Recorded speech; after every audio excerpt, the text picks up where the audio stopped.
Les employés peuvent oublier ce que vous leur avez dit, mais ils n'oublieront jamais comment vous les avez fait ressentir.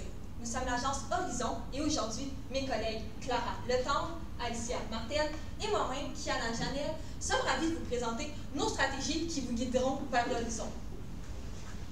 Pour ce qui est du plan de la présentation, nous allons commencer avec quelques analyses, nous allons vous fournir des recommandations et nous allons finir avec l'implantation de ces recommandations. Donc, notre mandat aujourd'hui, on en avait plusieurs. Le premier, c'était vraiment de faire rayonner la marque employeur du réseau. Ensuite, c'était de recruter des nouvelles ressources, faire connaître ces emplois, donc faire connaître les emplois que vous avez à combler, et ensuite accroître le sentiment d'appartenance. Donc, votre mission, c'est vraiment de soutenir chacun des centres de solidarité afin que ceux-ci puissent offrir un service de qualité et de proximité à chaque personne immigrante. Votre vision, c'est vraiment de contribuer au développement d'une société plus inclusive où chaque personne immigrante peut s'épanouir et participer activement à la vie communautaire, sociale et économique. Ça, c'est des choses qui se reflètent vraiment très bien dans vos valeurs qui sont l'intégrité, l'empathie et l'inclusion, choses que nous allons aussi faire paraître dans nos recommandations. Sur ce, je vais laisser la parole à Clara pour le FFOM. Merci beaucoup, Kiana. Donc maintenant, je vais vous expliquer le FFOM qu'on a joint avec le PESTEL, donc les forces, les défis, les opportunités ainsi que les menaces de l'entreprise. Donc pour commencer, les forces, il y a 22 centres dans l'entreprise. Ensuite, il y a un personnel qui est très diversifié, donc ça peut être autant des intervenantes que des personnes dans l'administration, par exemple. Ensuite, vous offrez un système de récompenses et de cadeaux, donc avec le référencement, ce qui est une très bonne chose. Ensuite, il y a des avantages qui sont offerts au personnel, donc des subventions, par exemple, pour aller faire du sport. Maintenant, pour ce qui est des défis, donc les salaires sont non compétitifs. On a vu dans le cas que c'était une des raisons de pourquoi les employés parfois quittent l'entreprise. Ensuite, il y a un manque de main-d'œuvre qui est à l'interne également à cause des personnes qui s'en vont vers la retraite. Ensuite, c'est très bien d'avoir l'offre de référencement. Par contre, elle est peu connue auprès des employés, donc pas utilisée à son plein potentiel. Et finalement, il y a une bonne marque employeur, donc ça, c'est vraiment un aspect positif. Par contre, elle est encore une fois pas très connue auprès des employés. Maintenant, pour ce qui est de l'opportunité, donc avec la hausse de l'immigration, c'est une bonne clientèle pour l'entreprise, donc c'est une bonne chose. Dans la même ordre d'idée que plutôt le grand bassin de clientèle fait qu'il faut aller recruter plus de personnes. Maintenant, pour ce qui est des menaces, donc il y a la pandémie. C'est la raison de pourquoi l'ensemble de la marque employeur a été un peu plus difficile. Donc, c'est une menace dans ce cas-ci. Et finalement, comme mentionné dans le cas, il y a la pénurie de main-d'œuvre au Québec. Maintenant, je vais vous expliquer les personas. Donc, premièrement, je vais vous présenter Amélia. Elle a 20 ans. Elle est diplômée en technique de comptabilité. C'est une personne qui est extrêmement empathique. Elle a des origines mexicaines. Donc, du côté maternel, elle a vu sa mère devoir se trouver un emploi au Québec, ce qui a été plus difficile.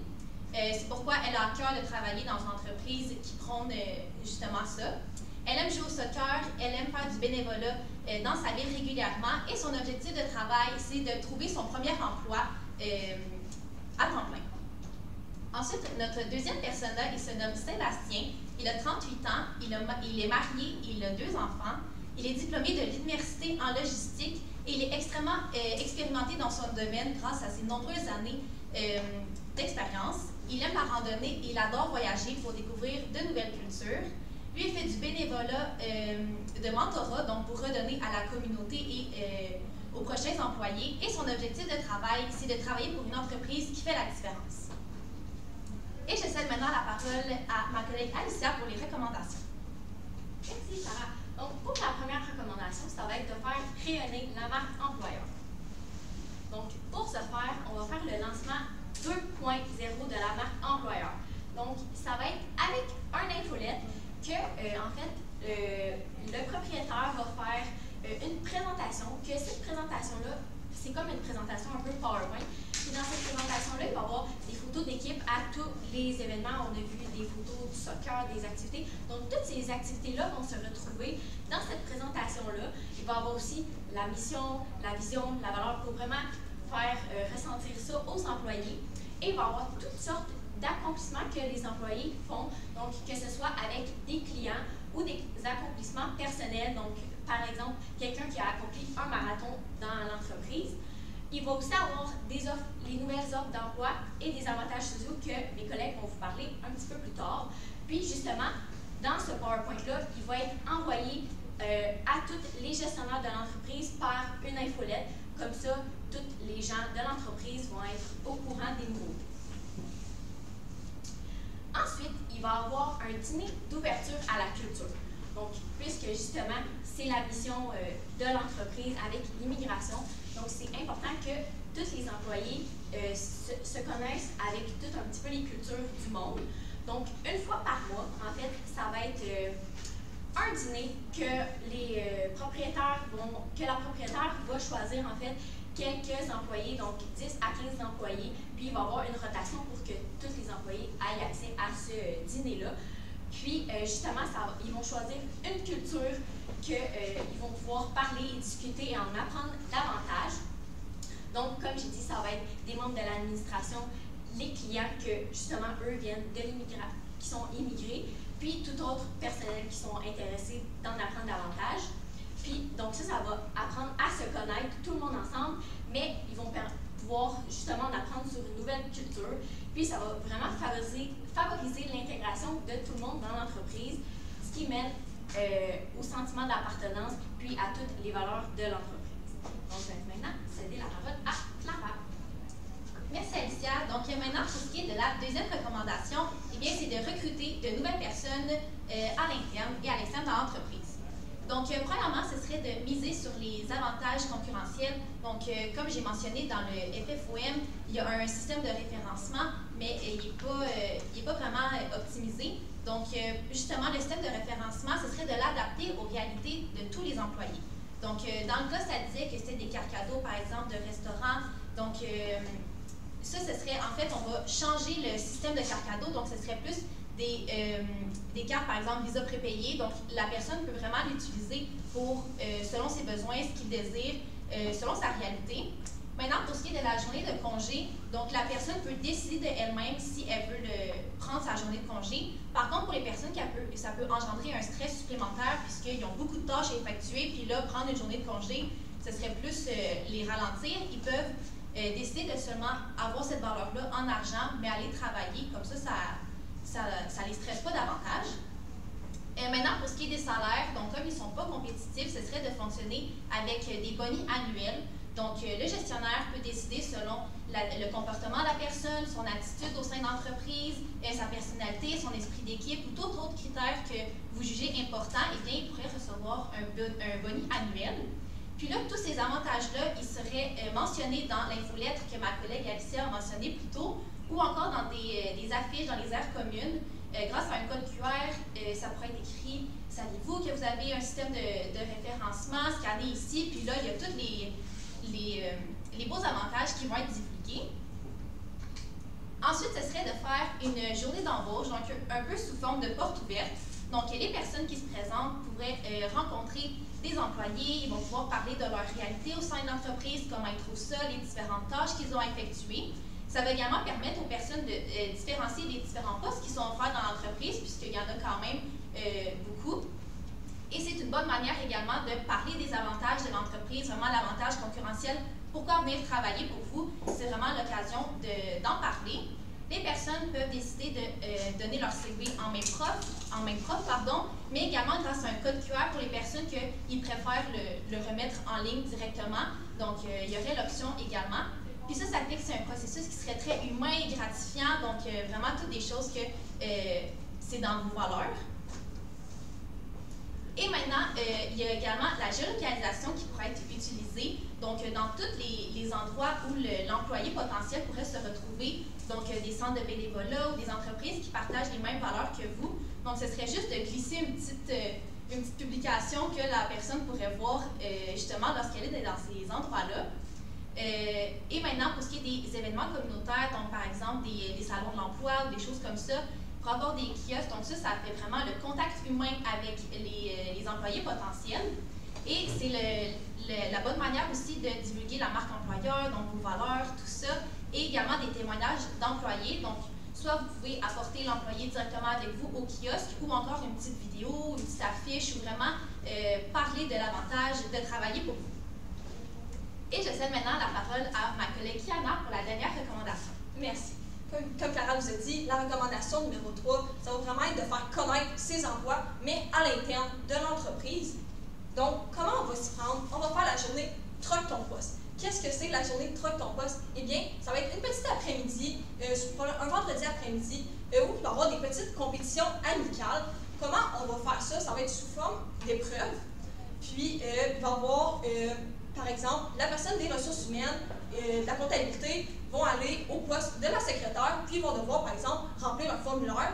Et puis, ça va être l'équipe qui va remplir le formulaire le plus rapidement, dans le fond, dans le but de que tous les employés puissent voir les différents postes et comment ça se passe réellement leur poste.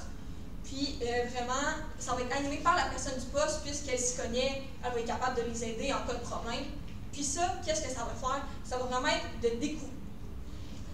de permettre aux employés de découvrir la réalité des autres, améliorer le sentiment d'appartenance, puisque c'est en équipe, les gens vont pouvoir être ensemble, puis il va y avoir une belle cohésion d'équipe. Donc, comment on va mesurer le contrôle de ces recommandations-là? Premièrement, pour la première recommandation, le lancement 2.0 et le dîner d'ouverture à la culture, ça va être fait sous forme de sondage d'appréciation. Ensuite, pour la journée d'embauche et les portes ouvertes, ça va être le nombre de participants qui vont postuler directement à ces moments-là.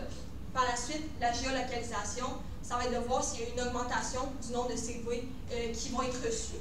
Maintenant, pour ce qui est de l'avantage concurrentiel, ça va être l'augmentation du nombre de référencements, vraiment voir si le changement de la façon dont les personnes vont pouvoir être référencées va être augmentée, puis la rétention des employés si les employés décident de rester.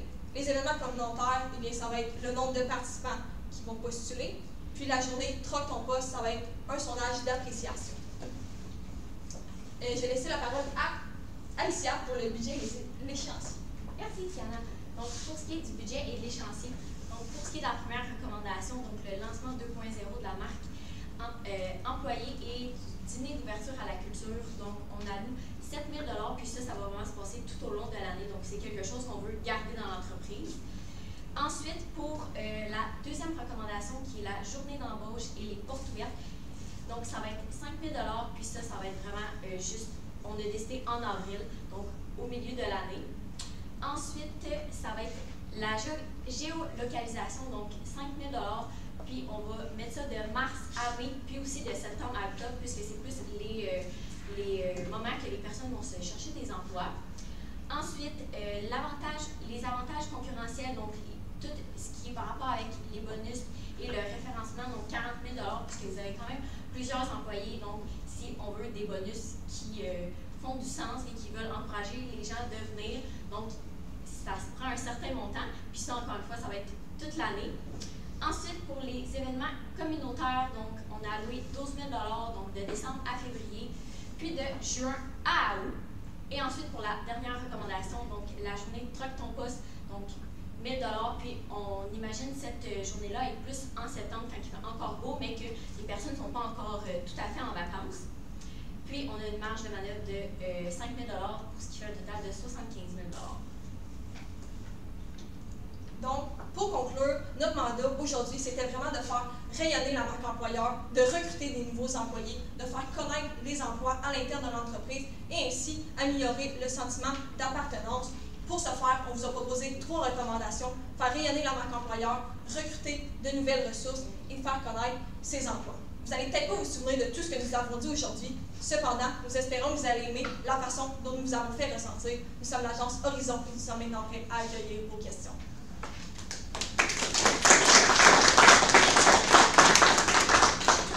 J'ai une question concernant les journées d'embauche. Étant donné qu'on a des besoins dans toutes les régions administratives du Québec, on est un petit peu partout. Est-ce que c'est plusieurs journées ou on essaie de regrouper tout ça ensemble? Je peux y aller. En fait, nous, comment on l'avait imaginé, c'est en fait selon surtout les besoins de chaque centre, puis également la disponibilité. Donc, s'il y a des salons de l'emploi, justement dans une ville qui a besoin de recruter, donc c'est vraiment de l'adapter selon un peu les besoins surtout, puis le budget aussi de tout ça.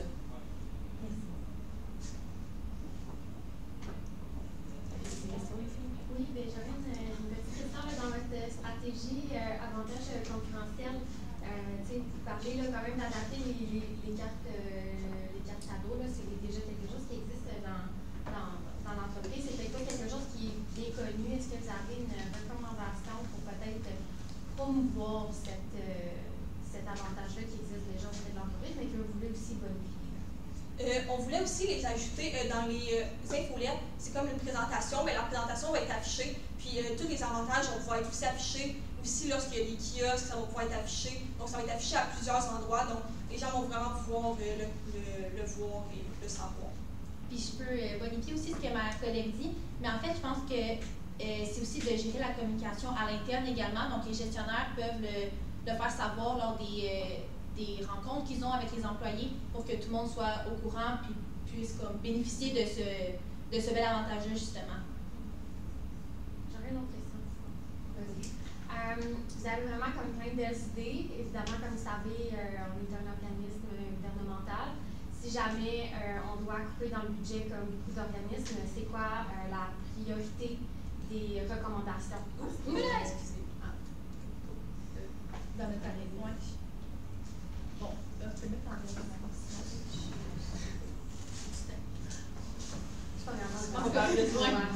on avait monté ici un tableau résumé de toutes les tactiques, puis on les a triées selon si ça fidélise, si ça attire, puis si ça informe les employés. Donc, avec un petit code de couleur, si c'est vert, ben, c'est que ça fonctionne le plus. Jaune-orange, c'est que c'est selon un peu comment vous l'adaptez, puis rouge, c'est que ça ne répond pas tout à fait. Donc, on peut voir que c'est vraiment comme l'avantage concurrentiel qui est vraiment à prioriser pour répondre à ces trois critères-là.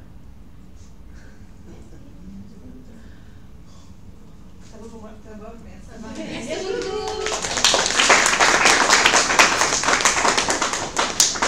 beaucoup!